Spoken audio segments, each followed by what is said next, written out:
the semiconductor processing. Heating and cooling have a wide range of applications and are used in different processing equipment. In the front end and back end links of semiconductor manufacturing, a large number of equipment need to be used with temperature control systems. Front-end wafer manufacturing, thin film deposition, etching, tracking glue coating, and development equipment and furnace tube equipment need to be used with temperature control products.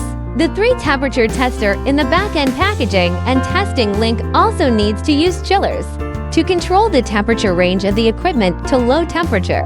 Semiconductor thermal control chiller high-precision hot and cold circulators are divided into single-channel and dual-channel according to different product types, mainly including FLTZ variable frequency single-channel series, 100 degrees centigrade tilt plus 90 degrees centigrade, FLTZ variable frequency multi-channel series, 45 degrees centigrade tilt plus 90 degrees centigrade, compressor-free series ETCU heat exchange temperature control unit plus 5 degrees centigrade plus 90 degrees centigrade.